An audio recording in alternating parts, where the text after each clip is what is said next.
mucho más abundantemente de lo que nosotros pedimos o entendemos, según tu poder operando en nosotros. Bendito Dios.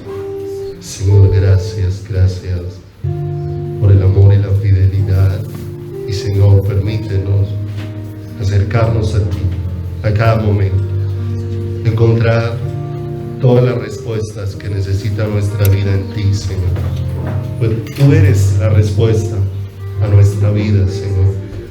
Todo lo que mi vida necesita está en ti. Permítenos hallarte y permítenos que estas palabras, Señor, que traen vida de tu presencia, sean plantadas por ti mismo en nuestro corazón, para poner la vida tuya en nosotros, para plantar la vida maravillosa tuya en nuestros corazones. Padre, gracias por bendecirnos y amarnos, y gracias, Señor, por tu preciosa palabra en esta hermosa noche. Te bendecimos en el glorioso nombre de Jesús Santísimo. Amén. Amén.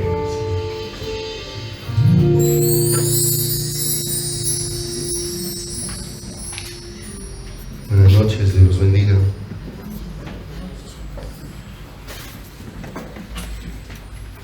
Es un honor maravilloso, privilegio indescriptible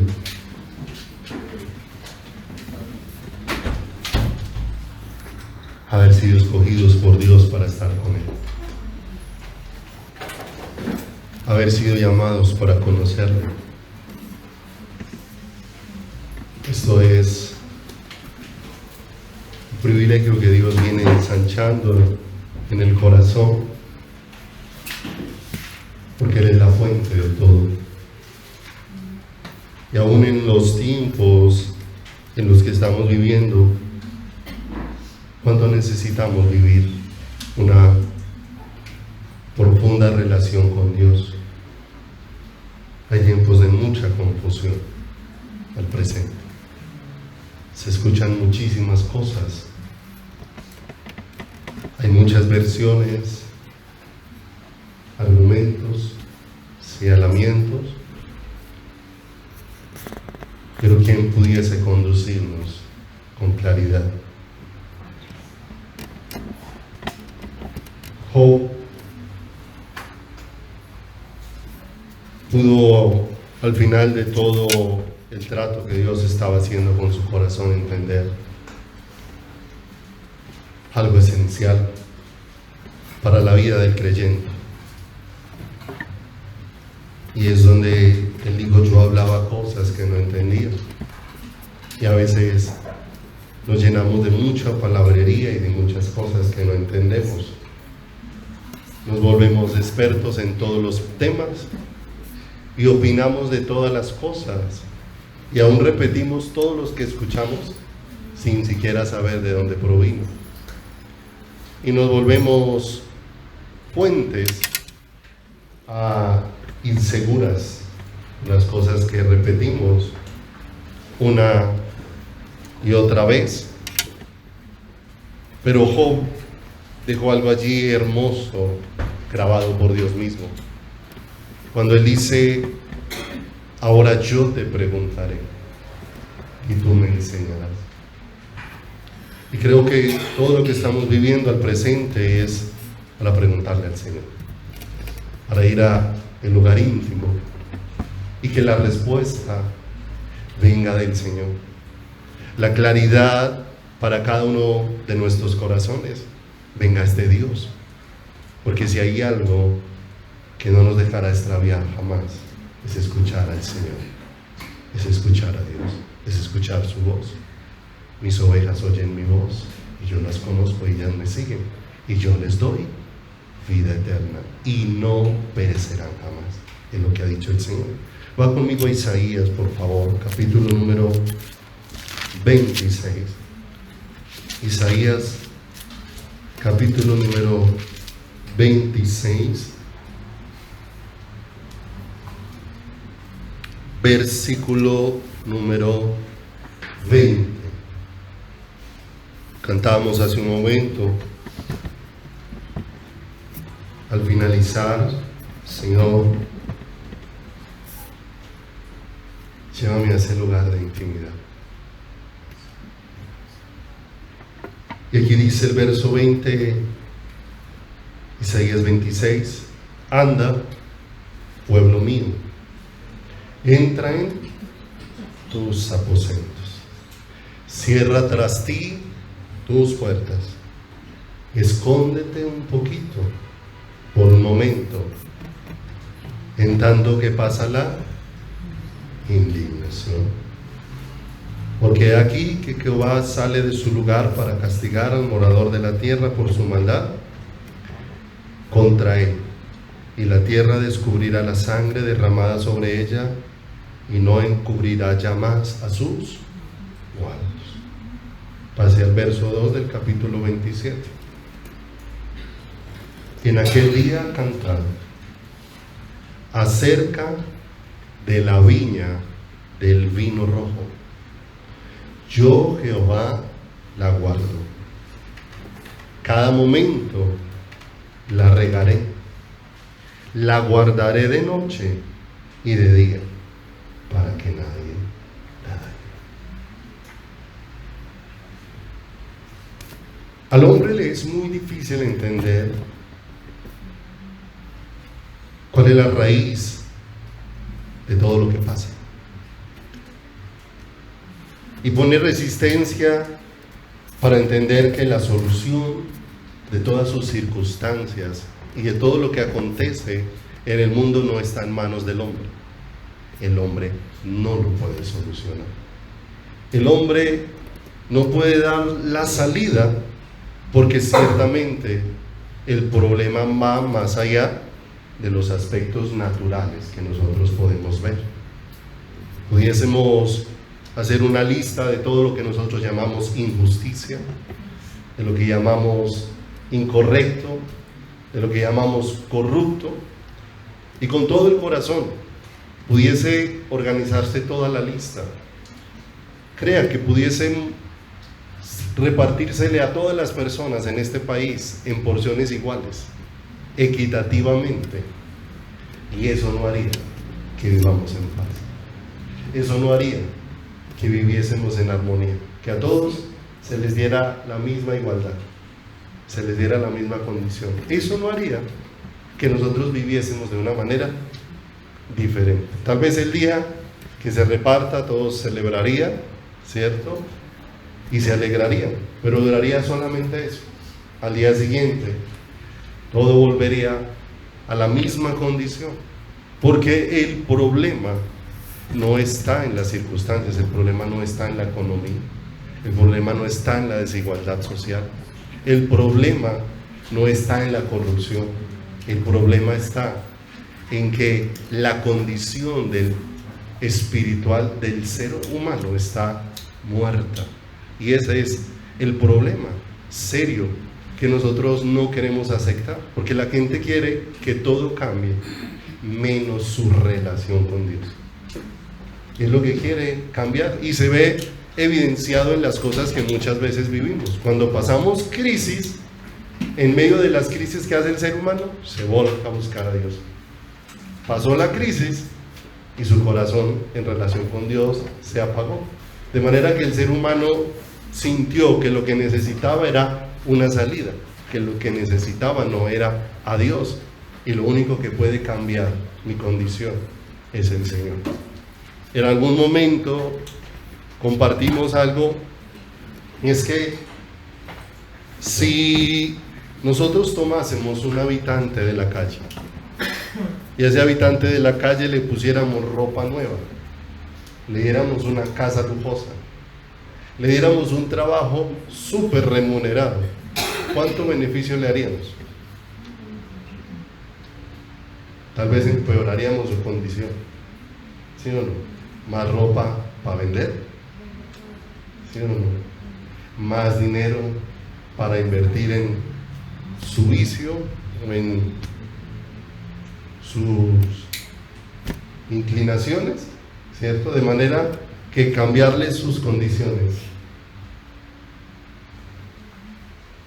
no mejoraría para nada la condición del habitante de la calle.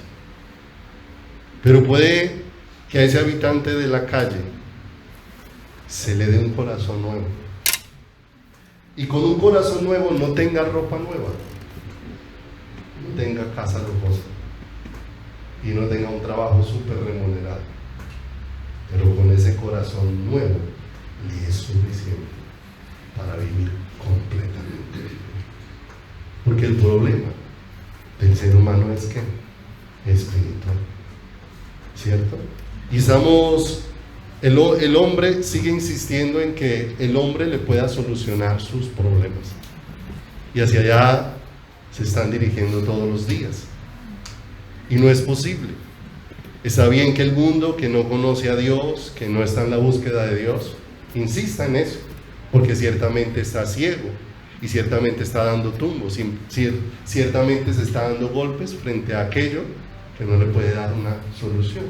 Pero la iglesia sí tenemos que tener luz de las cosas que acontecen para entender cuál es el llamado nuestro en este tiempo. ¿Y a qué nos está llamando Dios con todas las cosas que están aconteciendo al presente? Porque ciertamente lo que al hombre le hace falta es vida.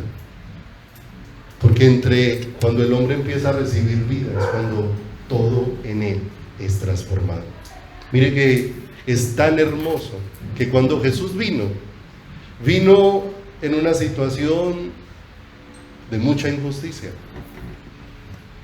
Quien gobernaba sobre Israel era Roma. Ellos esperaban un libertador.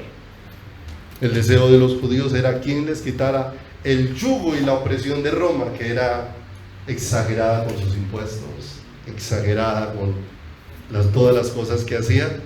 Pero qué particular que apareció el libertador y no apareció con un mensaje político, económico y social, y no habló de nada de eso, sino que el mensaje que habló era espiritual, para decirle a la gente: el problema no es quién gobierna, el problema no es quién está al frente, el problema es el estado en el que está quién, su corazón, y está su vida. Para muchos fue causa de disgusto. El Señor muchas veces les dijo: ¿por qué no podéis entender mi lenguaje? Porque el lenguaje con el que el Señor les hablaba era diferente al lenguaje que ellos querían escuchar. El lenguaje que Él les hablaba era un lenguaje que hablaba respecto a lo que realmente necesitaban sus vidas. Ellos esperaban que Dios los pusiera en alto, que quitara el gobierno de unos para que los pusiera a ellos en el gobierno. Que cambiara era el sitio, pero eso no iba a solucionar. Si tú quitas un gentil del gobierno en el mundo y pones a un cristiano en el gobierno, eso no va a cambiar nada. Eso no va a cambiar nada, porque lo que se necesita es el gobierno de Dios. ¿En dónde? Dentro del corazón y dentro de la vida de una persona. Acompáñenme allí a Juan capítulo número 4, versículo número 7. Cuando Jesús empezó a hablar fue un mensaje sobre la necesidad que tenían las personas, la verdadera necesidad que tienen los corazones. Porque no olvide, el ser humano está insatisfecho no porque le falten cosas, está insatisfecho porque le falta la vida de Dios en su corazón. Por eso es que está insatisfecho. Dice Juan en el capítulo número 4, en el versículo número 7, en el encuentro que tiene el Señor con la mujer samaritana: vino una mujer de Samaria a sacar agua y Jesús le dijo: dame de beber. Pues sus discípulos habían ido a la ciudad a comprar de comer. La mujer samaritana le dijo: ¿cómo tú, siendo judío, me pides a mí de beber, que soy mujer samaritana? Porque judíos y samaritanos no se tratan entre sí. Respondió Jesús y le dijo: si conocieras el don de Dios. ¿Y quién es el que te dice: dame de beber? Tú le pedirías y Él te daría ¿qué? Agua viva, ¿cierto? Y pasa al verso 13. Respondió Jesús y le dijo: cualquiera que bebiera de esta agua volverá a tener sed, Mas el que bebiere del agua que yo le daré, no tendrá sed jamás, sino que el agua que yo le daré será en él una fuente de agua que salte para vida, ¿qué? Para vida eterna. Y qué hermoso, porque vemos cómo el Señor viene con una respuesta bien particular a la necesidad de una mujer. Esta mujer, sabemos que por su condición social salía a esta hora del mediodía a recoger agua, ¿cierto? Por su condición social era excluida de muchas cosas, pero cuando el Señor empieza a hablarle de lo que a ella le hace falta, ¿sí? No le empieza a hablar de cómo mejorar ninguna de esas condiciones, sino le empieza a hablar de qué es lo que sacia su corazón. Y cuando el Señor habla de la fuente que le va a volver a dar sed, no le estaba hablando del pozo, le estaba hablando era de lo que ella estaba buscando, como lo que le saciaba el corazón. Porque si ella en lo natural tenía que hacer de comer, tendría que volver al otro día al pozo a recoger agua. Indudablemente a ese pozo tendría que volver muchas veces a recoger agua para el aseo, para bañarse, y agua para elaborar los alimentos. De manera que el Señor la va dirigiendo para mostrarle cuál es la fuente donde ella había puesto su corazón. 5 maridos has tenido, y el que ahora tienes no es tu marido. De manera que el Señor, cuando le dice que si sigues bebiendo de esta agua volverás a tener sed, le estaba señalando era a dónde estaba ya buscando lo que saciaba su corazón. En un marido estás buscando lo que llene tu corazón, y ya has probado 5 diferentes, tal vez con carácter diferente, bueno, con costumbres diferentes, con no sé qué cantidad de cosas, y el que ahora tienes tampoco estás contenta con él. No estás. Si sigues bebiendo de esa fuente, si sigues buscando que eso sea lo que llene tu corazón, la lista de maridos será innumerables en tu vida, porque no encontrarás quien te sacie. Pero si bebes de esta agua, del agua que yo te daré, será en ti una fuente de agua que salte para vida eterna. Y mire lo hermoso, mire que el Señor vino, fue a hablarle cuál era la necesidad que esta mujer tenía, que su necesidad era una necesidad ¿qué? Espiritual, que su necesidad era una necesidad de la vida de Dios, porque todo cambió en el ser humano y a veces lo perdemos de vista. Cuando el ser humano perdió la vida de Dios en su corazón. En Génesis 3 la palabra de Dios expresa cómo cambió la vida del ser humano cuando el ser humano desobedeció al Señor. Cambió su relación con Dios. Antes se encontraba libremente con el Señor, ahora se está escondiendo ¿de quién? Del Señor. ¿Cómo estaban antes entre ellos dos? Ambos estaban desnudos y no se avergonzaban el uno de quién, del otro, se veían iguales. Cuando Adán vio a Eva, la vio igual a él y dijo, será varona, será llamada varona porque del varón fue tomada. Esto es hueso de mis huesos, carne de mi carne. La vio igual. Pero cuando desobedeció al Señor y tomó de lo que el Señor le dijo que no tomara, dice que ya vio a la mujer ¿qué? Diferente. Ya vio que ella y él eran ¿qué? Diferentes. Su relación con Dios cambió, su relación con los demás seres humanos cambió, y la relación del ser humano consigo mismo cambió. Porque cuando el Señor le pregunta por qué se escondió, él dice, porque me vi desnudo. O sea, ya él mismo se vio diferente y ya no se sintió pleno frente a Dios. ¿Qué era lo que le faltaba? La vida de Dios. Y todo esto fue lo que cambió en la vida del ser humano. Y el ser humano solamente va a poder ser restaurado en la medida que la vida de Dios vuelve al corazón humano. ¿Pero qué nos encontramos? Con que la mayor parte de la gente, aún en medio de las circunstancias que se viven, no quiere mirar al Señor, ¿cierto?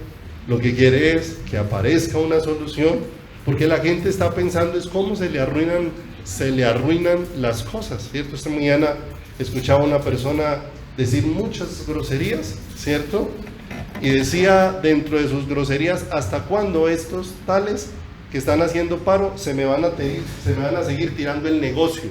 Porque lo que hace que están haciendo paro, se me cayeron las ventas, ¿cierto? O sea, él está pensando es en cómo se siente afectada su economía, su situación, pero no en cómo está su corazón y no en cómo está su vida.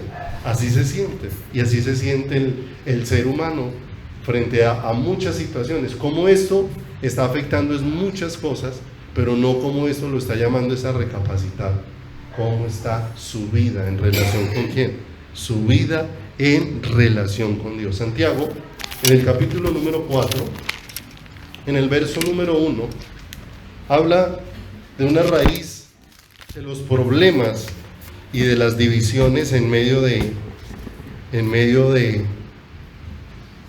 nosotros. Santiago, capítulo 4, en el versículo número 1, dice: ¿de dónde vienen las guerras y los pleitos entre vosotros? ¿No es de vuestras pasiones las cuales combaten en vuestros miembros?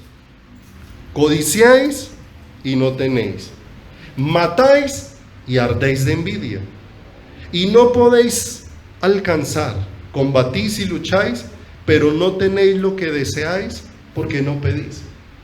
Y empezamos a mirar que son las ambiciones del corazón las que nos llevan a encontrarnos en pleitos, porque hay mucha ambición dentro del corazón. Y vemos una historia que sutilmente se va repitiendo, porque no es la primera vez que acontece. La Escritura dice que en esos días será como en los días de Noé. Y en los días de Noé vemos cómo la maldad del hombre fue ¿qué? Creciendo, fue en aumento, creció la violencia, creció una gran cantidad de cosas, ¿cierto? Pero vemos cómo el hombre le fue dando la espalda ¿a quién? Al Señor. Cómo el hombre fue dejando abiertamente a Dios y fue abrazando una cantidad de cosas, y eso lo llevó a estar abiertamente lleno de rebeldía dentro de su caminar.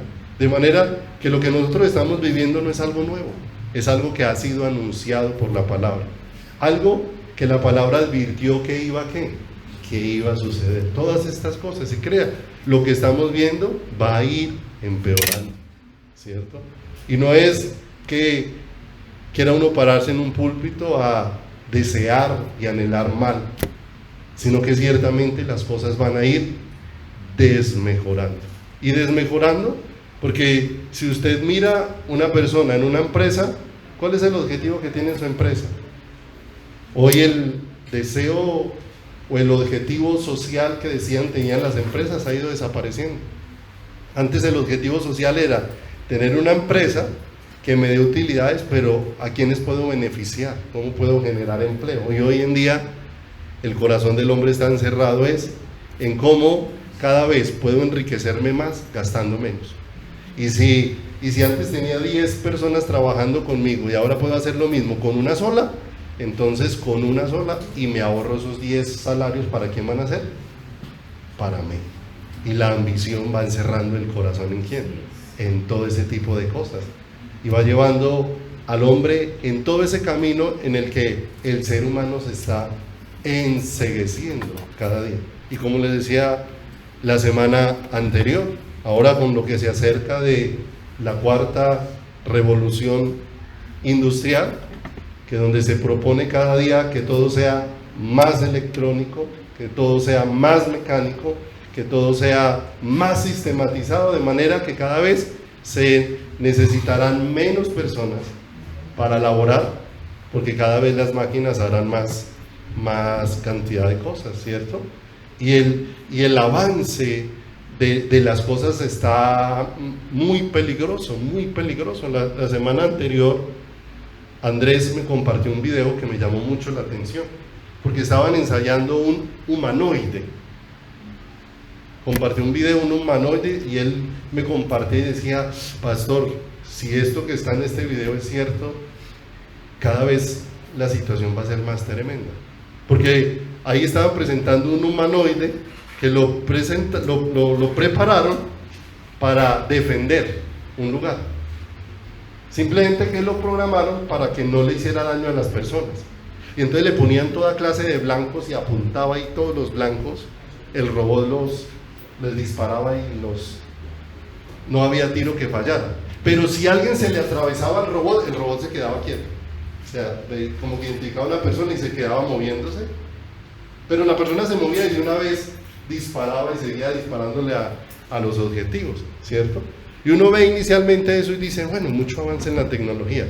El asunto es cuando el ser humano empieza a utilizar eso para sobreponerse sobre los demás seres humanos, para doblegar a los demás en favor de los propios deseos de quién, de su corazón, porque eso es hacia donde se ve inclinado el hombre, hacia donde se ve inclinado el ser humano sin Dios. Mateo 24, acompáñenme allí. Mateo capítulo número 24, en el versículo número 3 dice: y estando él sentado en el monte de los olivos, los discípulos se le acercaron aparte diciendo: dinos cuándo serán estas cosas y qué señal habrá de tu venida y del fin del siglo. Respondiendo Jesús les dijo: mirad que nadie os engañe, porque vendrán muchos en mi nombre diciendo yo soy el Cristo, y a muchos se engañarán. Y oiréis de guerras y rumores de guerras. Mirad que no os turbáis, porque es necesario que todo esto acontezca, pero aún no es el fin, porque se levantará nación contra nación y reino contra reino.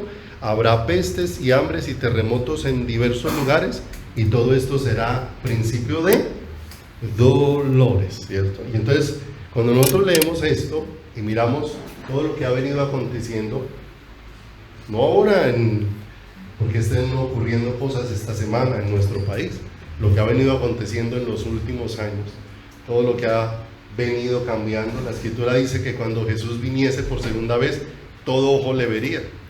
Y hace unos años pensar en eso parecía una locura. Uno, lo que podría imaginarse en ese momento era que el Señor era tan gigantesco que desde todo lugar se iba a ver. Pero hoy vemos que una noticia que acontece en cualquier lugar del mundo la transmiten en directo y ustedes de celular la pueden ver al instante. Y vemos que todo lo que ha avanzado en tan poco tiempo, porque esta generación, muchos de los que estamos aquí, hemos visto cómo las cosas cambiaron muchísimo en muy poco tiempo, pero demasiado en muy poco tiempo. En un parpadeo, en un abrir de ojo, las cosas cambiaron supremamente rápido. Y es más, lo que se prevé es que cada día el cambio va a ser más acelerado. Y lo vemos en el mercado. Antes sacaban algún implemento, por decir, un televisor con cierta tecnología, y siempre se demoraba un tiempo como en cambiar la tecnología. Hoy sacan una tecnología, a los 6 meses ya salió la que reemplaza la anterior. Y no están acabando de estrenar ese, ya está saliendo la que reemplaza la que está ahí. O sea, viene un aceleramiento impresionante sobre todas las cosas, que nos advierte el cumplimiento de todas estas cosas. Aún lo vemos en el cumplimiento de los terremotos que hay sobre toda la tierra, ¿cierto? Alguien tenía la estadística o estaba haciendo la estadística y se veía tremendamente cómo el aumento cada año a través de toda la tierra era impresionante, de manera que nosotros estamos viviendo a puertas de la venida de ¿quién? De la venida del Señor, y que todo eso que fue advertido está aconteciendo, ¿cierto? Y ¿a qué nos invita todo esto? A una pregunta bien importante. Nosotros no nos fortalecemos conociendo las profecías, ni conociendo lo que ha de acontecer. Nos fortalecemos en una relación de intimidad con el Señor, porque pudiésemos conocer todo, pero seguir impávidos, fríos, distantes con el Señor. Y es una relación a la que Dios nos está llamando, donde en esa relación es donde Él va a fortalecer ¿qué? Nuestras vidas, porque aún en todo lo que está aconteciendo, el lenguaje de la iglesia debiera de ser diferente al lenguaje del mundo, porque aún como el lenguaje de la iglesia se ha permeado con tantas cosas, ¿cierto?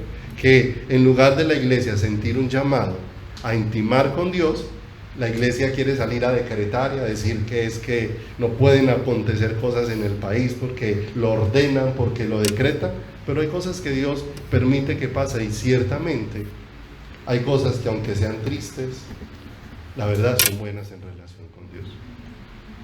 Porque ciertamente cuando empiezan a pasar muchas situaciones, realmente somos movidos a buscar al Señor, y a buscar al Señor de corazón sincero. Porque a veces, cuando todo va estando tranquilo, nos volvemos fríos y apagados, y vimos una relación ahí, simplemente como cumpliendo a una constancia ahí, viviendo como una relación más bien mecánica con el Señor. Y si uno mira casi siempre los momentos críticos en la Biblia, pero en los momentos donde el pueblo mejor vivió con el Señor, donde el pueblo realmente vivió con fuego, con pasión, porque ciertamente hay un pueblo muy apagado con el Señor. Hay un pueblo que sí, se congrega, asiste a reuniones, le gustan muchas cosas, pero está muy apagado con el Señor. En relación con el Señor, hay un pueblo muy frío, hay un pueblo muy distante, ¿cierto? Hay muchas cosas que han reemplazado la pasión por Dios en el corazón, ¿cierto? Dentro de la persona. Mire, yo hablaba hace poquito con un joven que toca en un grupo de alabanza en una iglesia, y entonces me compartía muchas cosas acerca de todos los proyectos que tenía. Yo solamente le hice una pregunta y le decía, bueno, de todo lo que arde en tu corazón, ¿cuánto es tu tiempo con el Señor? Entonces la respuesta de él decía, pero es que el Señor sabe que con lo que yo estoy haciendo es para Él, eso no es suficiente. Le explicaba y le decía, es que lo que tú haces no puede reemplazar tu relación íntima con el Señor, no lo puede reemplazar, porque ciertamente ya vimos a una iglesia a la que el Señor le dijo que estuvo tan ocupada, pero que el fuego del primer amor se había apagado. ¿En dónde? En su corazón y dentro de su vida. Entonces es fácilmente que podemos estar ardiendo con el ministerio, pero no ardiendo de pasión. ¿Con quién? Con el Señor. No ardiendo de fuego con Dios. En Primera de Reyes, para un momento, por favor, capítulo número 17. Entonces, ciertamente hay cosas que van a seguir aconteciendo. No van a dejar de pasar, no van a dejar de acontecer, porque están advertidas. Cada día el pecado aumenta, cada día la maldad es mayor en medio del mundo, pero parece algo hermoso para nosotros los creyentes en medio del pueblo de Dios. ¿Dónde va a estar nuestra esperanza y nuestra fortaleza? Porque ciertamente, si acontecen situaciones en el país, el hecho de que seamos creyentes no nos exime de ser afectados por ellas, no nos exime de ser afectados por esas situaciones. ¿Cuántos creyentes verdaderos pueden haber en Venezuela? Muchos. Allí puede el Señor tener muchos corazones que le aman, corazones a los que el Señor les ha dado luz y revelación, y que están comprometidos y entregados con el Señor, pero eso no los ha eximido de vivir toda la situación que hay allí en Venezuela. De manera que ¿dónde está la fortaleza nuestra? ¿Y dónde está la esperanza nuestra? Acompáñenme ahí al capítulo 17 en Segunda de Reyes, en el verso número 1 dice, Segunda de Reyes 17, 1: en el año 12º de Acaz, rey de Judá, comenzó Primera de Reyes. Primera de Reyes 17:1. Dice, entonces Elías Tisbita, que era de los moradores de Galaad, dijo a Acab: vive Jehová Dios de Israel, en cuya presencia estoy, que no habrá lluvia ni rocío en estos años, sino por mi palabra. ¿Qué iba a venir? Una sequía. ¿A quién iba a afectar? A todos, ¿cierto? Iba a afectar a todos. Nosotros tenemos una ventaja hoy frente a este momento del capítulo número 17. Nosotros hoy sabemos cuánto duró la sequía. En el momento en que se hace este anuncio, los que están ahí no saben cuándo empieza, no saben cuándo va a terminar. Tuvo que haber sido algo muy fuerte, porque fueron 3 años y medio, describe la palabra, de sequía. Ni lluvia, ni rocío. 3 años muy difíciles, ¿cierto? Que iba a enfrentar la nación.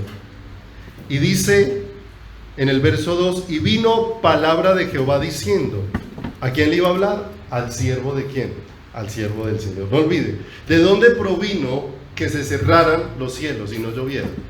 No fue la idea de Elías, ¿cierto? No fue que Dios le dio la autorización a Elías, que cuando Elías quisiera, abría el cielo, y cuando Elías quisiera, cerraba el cielo, porque a veces, así es que hoy se atribuyen los ministros haber recibido autoridad de parte de Dios, que ellos son los que determinan cuándo se hace y cuándo no se hace, y en ninguna manera es así. En un hombre como Elías, vemos que era un hombre que escuchaba al Señor, y que lo único que expresaba y daba a conocer era lo que Dios se proponía lo que Dios se proponía hacer. ¿Qué le dice el Señor a Elías? Y vino a él palabra de Jehová diciendo, apártate de aquí y vuélvete al oriente, escóndete en el arroyo de Querit, que está frente al Jordán. Beberás del arroyo, y yo he mandado a los cuervos que te den allí de comer. Qué bueno el evangelio así, ¿cierto? Tan maravilloso, precioso. Que uno diga, bueno, oramos por sequía en el país, pero Dios me dejó aquí un arroyo. Pues yo aquí estoy cómodo, Dios todos los días manda cuervos a que me alimenten, y como ciertamente nosotros somos personas que fácilmente nos podemos acostumbrar al medio por el cual Dios provee y a dejar de contemplar que Dios es el proveedor. Por eso cuando Dios nos cambia la forma en cómo nos provee, nos descomponemos, porque hemos puesto más la confianza en la forma que en Dios, que es el provee. Dios puede utilizar muchos medios. Puede utilizar como un medio el trabajo. Me provee un empleo, y por medio del empleo me provee. Pero muchas veces me puede dejar sin empleo, y sin empleo me sigue proveyendo. Sigue utilizando muchas formas para poderme sustentar, porque Él es el que provee. El medio es la forma que Dios elige de cómo hacernos llegar los recursos para sustentarnos según su providencia sobre cada una de nuestras vidas. Ahí va el siervo de Dios, es puesto en un arroyo, allí está bebiendo del arroyo. ¿Pero por qué está puesto en ese lugar? ¿Porque lo merecía? No, porque no era diferente de los demás, simplemente había una misericordia de Dios para que él conociera más de quién, para que conociera más del Señor. Esa misericordia era para que Elías conociera más del Señor, lo conociera más, de tal manera que pasaron los días y dice que el arroyo empezó a secarse y los cuervos dejaron de venir a traer ¿qué? Alimento.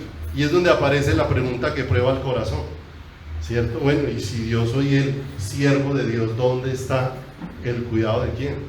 El cuidado de Dios. El cuidado de Dios no deja de estar, ¿cierto? Aún ese secarse el arroyo iba a probar el corazón de quién. De Elías. ¿Dónde estaba el corazón de quién? ¿Dónde estaba el corazón de Elías? Se secó el arroyo, ¿cierto? Y una vez, léalo ahí en el versículo número 5, y él se fue, hizo conforme a la palabra de Jehová, pues se fue y vivió junto al arroyo de Querit, que está enfrente al Jordán, y los cuervos le traían pan y carne por la mañana, y pan y carne por la tarde, y bebía del arroyo. Pasados algunos días se secó el arroyo porque no había llovido ¿sobre quién? Sobre la tierra. ¿Fue afectado por la sequía Elías? Claro, fue afectado por la sequía. No olvide, ¿qué le había dado Dios a Elías? una palabra para que la anunciara. Pero el que había cerrado los cielos era ¿quién? ¿De quién dependía que fueran nuevamente abiertos? ¿De Elías o de Dios? De Dios. Pase al capítulo 18 un momento para que te des cuenta, porque no olvide, a veces escuchamos personas que ejercen como que es que yo soy el que abro y cierro los cielos, y realmente solamente eso lo puede hacer Dios.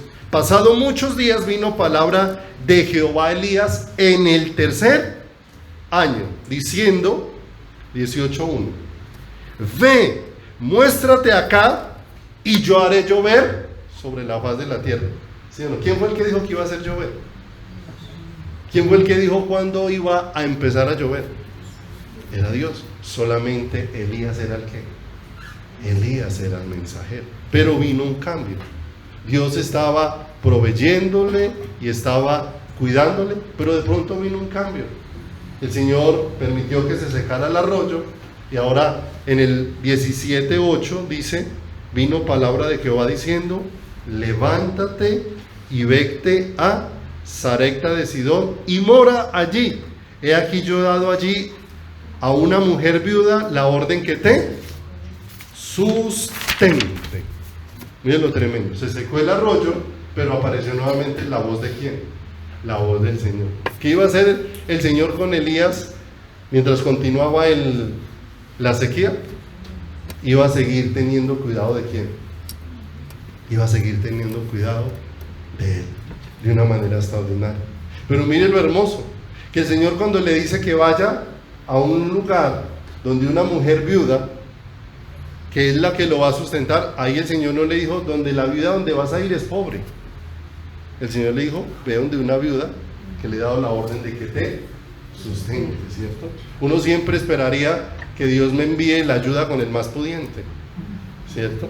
No que utilice al que no consideraría el más pudiente para ser aquel instrumento para el Señor brindarme ayuda. Y cuando este hombre llega, se encuentra con una mujer que está preparando su última ¿qué? Su última comida. Pero mire lo hermoso, ¿con qué viene él? Con una palabra del Señor. Mire lo hermoso, con una palabra de el Señor, no con lo que a él se le ocurrió, no con lo que él quiso ponerse a declarar. Es que yo declaro que esta harina se multiplica, es que yo declaro y es que yo decreto que no. Vamos a encontrar que él vino a decir fue lo que el Señor le había dicho que iba a acontecer, porque lo que necesitaba Elías en todo lo que estaba sucediendo era escuchar a quién, escuchar al Señor y aferrarse a lo que Dios había hecho, porque ciertamente se iba a cumplir lo que Dios había estipulado. Cuando Dios habla algo y provino de Dios, lo que Dios dijo se tiene que cumplir, porque Dios no es hombre para que mienta, ni hijo de hombre para que se arrepienta. Dice, le he dado la orden a una mujer viuda que te sustente. Él se levantó y se fue a Sarepta, y se encontró allí con una mujer que en las condiciones que estaba, dice que iba a tomar el último bocado para dejarse morir. Pero él llega y de una manera especial dice que en todo el tiempo, pase al verso número 15, entonces ella se fue como Elías le dijo, y comió él y ella y su casa muchos días, y la harina de la tinaja no escaseó, ni el aceite de la vasija menguó. Escuche cómo dice, conforme a la palabra que Jehová había dicho por Elías, ¿cierto? No es que Elías se paró allá a decretar, a decir a una cantidad de cosas, no. ¿Qué requirió? Que Elías realmente estuviera en una relación con el Señor. Elías y Eliseo siempre hablaban, vive Jehová, en cuya presencia estoy. Había algo que marcaba la vida de estos varones, y era la relación que ellos estaban viviendo con el Señor. ¿Dependían de quién? Dependían de Dios, de los recursos de Dios. ¿Cómo hizo Dios para sustentarlos? De una manera extraordinaria. Puede que pasen muchas cosas sobre la faz de la tierra, pero Dios va a seguir ¿qué? Guardando y sustentando nuestras vidas. Pero como no es simplemente formarse un pensamiento de que Dios va a sustentar mi vida, porque si necesariamente no empiezo a vivir una relación verdadera con el Señor, cuando venga alguna situación me va a pasar lo mismo que le pasa a cualquiera que no conoce al Señor. Esa situación lo va a aporrear inmensamente, porque esa persona realmente no conoce al Señor, no sabe quién es Dios, y si no saben quién es Dios, ¿cómo poder confiar en aquel a quien no conoce? ¿Y cómo poder esperar a aquel? O esperar en aquel de quien realmente no sabe. Vuelvo ahí conmigo a Isaías capítulo número 26, 20. Isaías 26.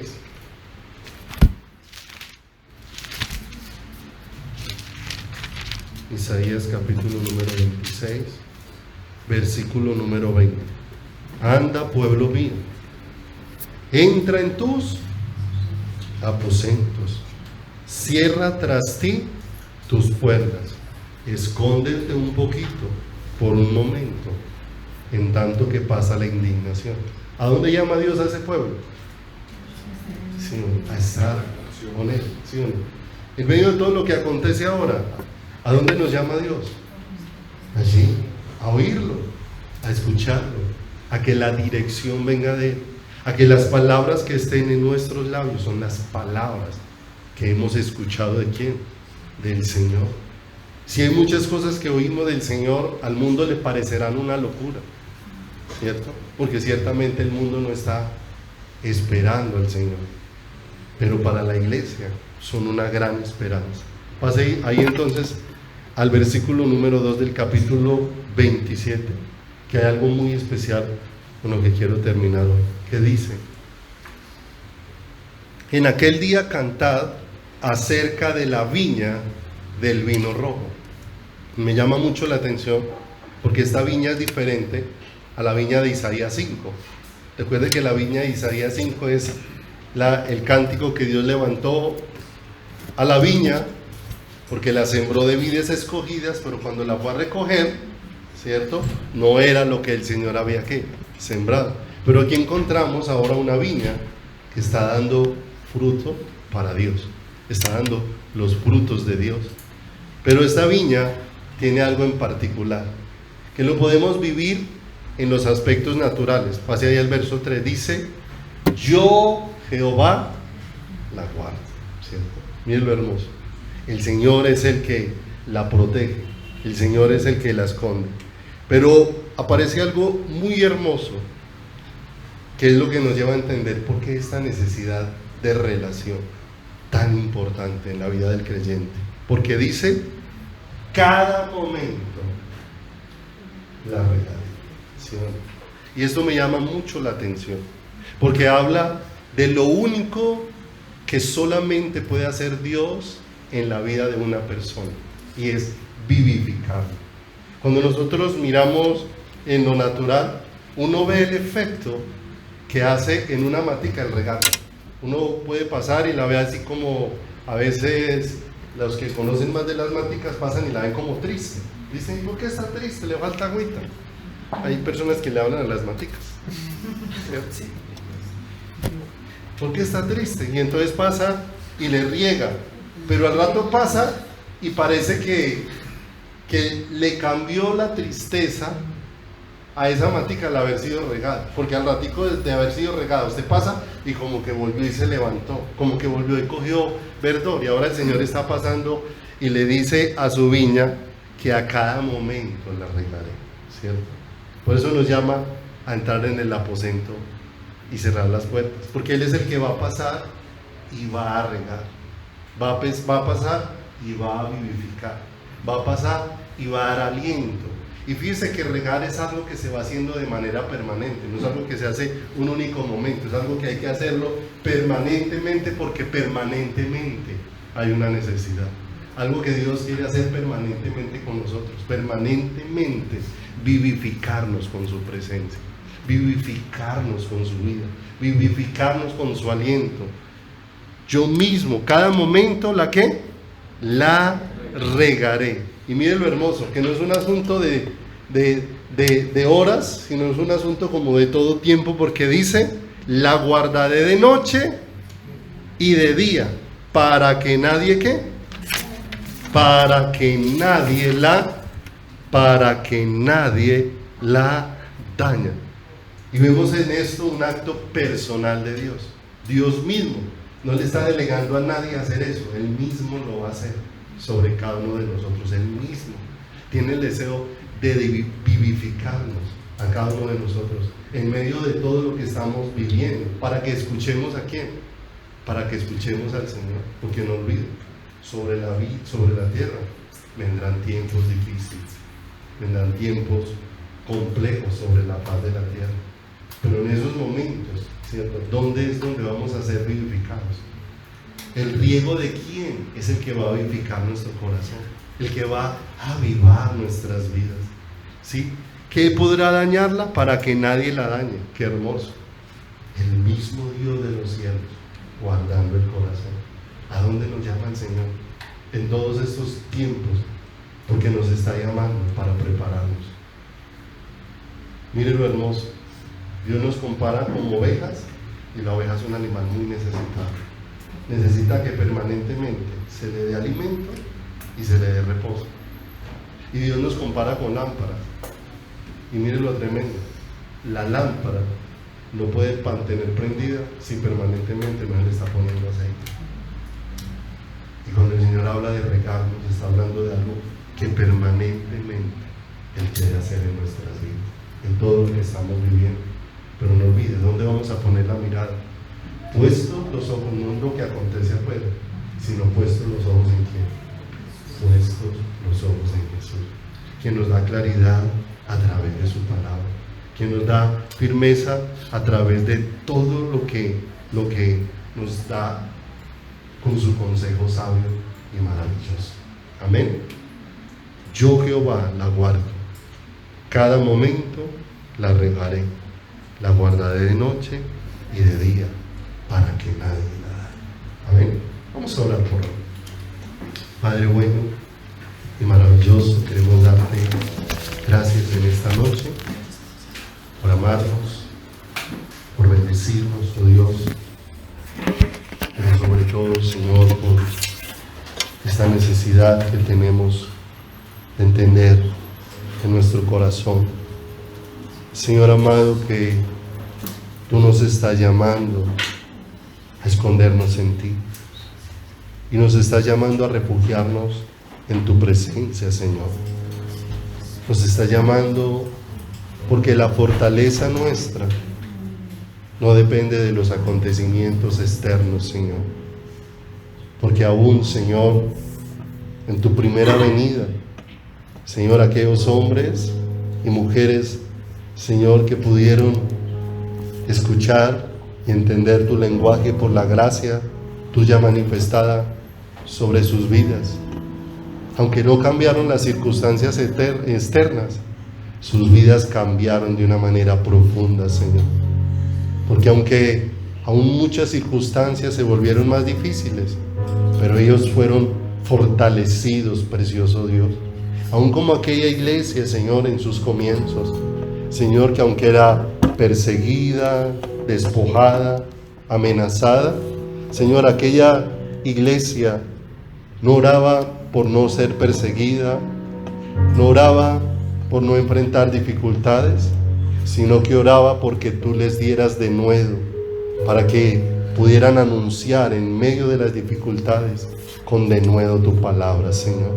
Pedían denuedo, Señor, pedían fortaleza para proseguir adelante, Señor amado, y lo que rogamos, precioso Dios, ayúdanos a entender que las armas de nuestra milicia no son carnales, sino poderosas en Dios para destrucción de fortalezas. Ayúdanos a entender, oh Dios de los cielos, Señor, que aunque viniera sequía, Señor, como la hay sobre la tierra, Señor, porque no hay sequía, oh Dios de los cielos, de lluvia, pero sí hay sequía en los corazones, Señor, corazones secos y sin vida, Dios de los cielos, Señor, que quieren buscar en miles de fuentes, precioso Dios, Señor, la vida que necesitan y no la hallan. Pero tú, Señor, has permitido que tu iglesia, Señor, podamos encontrar la fuente, como lo dijiste a aquella mujer samaritana. Le indicaste cuál era la fuente que iba a saciar su corazón. Señor, que había tenido 5 maridos y el que ahora tenía no era su marido, pero que ahora había llegado el 7º, el perfecto, el que le iba a llenar el corazón, el que le iba a saciar, el que le iba a traspasar hasta lo más profundo, Señor. Y aquí estamos, precioso Dios de los cielos. Señor amado, cada día, Señor, sucederán muchas cosas sobre la faz de la tierra, pero ayúdanos a entender con el corazón, Señor amado, cómo nos está llamando a refugiarnos en ti, cómo nos está llamando para que nosotros haya un lenguaje diferente, Señor, un lenguaje que el mundo no entiende porque no te está buscando. Pero ayúdanos, Señor, a tener el lenguaje tuyo en nuestro corazón, el lenguaje de poder decir, oh Dios de los cielos, que aunque todas las fuentes del mundo se secaran, para nosotros en ti están todas las fuentes de nuestro corazón. En ti, Señor, está todo lo que sacia nuestra vida, precioso Dios de los cielos. Por eso ayúdanos a esperar en ti, Señor. Aunque muchas situaciones de lo que acontece en el mundo pudieran afectarnos, Señor precioso, que podamos estar refugiados en ti. Que cada día la esperanza, que cada día el anhelo, que cada día el deseo, que cada día la fortaleza de nuestro corazón esté en ti, Señor. Por favor, precioso Dios, ayúdanos a entender, maldito el hombre que confía en el hombre y pone carne por su brazo y, Señor precioso, su vida se vuelve como la retama en el desierto, Señor, vacía, que el hombre no le puede solucionar. Pero ayúdanos a entender, Señor, ese cambio maravilloso que tú estás haciendo en nuestros corazones para llevarnos a decir: bendito el varón que confía en Dios y cuya confianza es Jehová, porque será como árbol plantado junto a corrientes de agua, que da su fruto en su tiempo y su hoja no cae, que en el tiempo de la sequía permanecerá verde y no dejará de dar fruto, Señor. Qué maravilloso Dios de los cielos, que tú eres el que haces esta obra, que tú eres, Señor, el que riegas nuestra vida, el que la vivificas, el que la levantas y el que la fortaleces con tu precioso poder. Gracias por bendecirnos en esta noche, gracias por fortalecernos. Ayúdanos a entender los tiempos en los que estamos viviendo, ayúdanos a entender cuán cerca está tu venida y ayúdanos a entender, oh Dios de los cielos, Señor, dónde está nuestra esperanza y dónde está la firmeza para nuestro corazón. Te bendecimos en esta noche y te damos gracias por el infinito amor con que tú nos cubres. Gracias en el santísimo nombre de Jesús. Amén.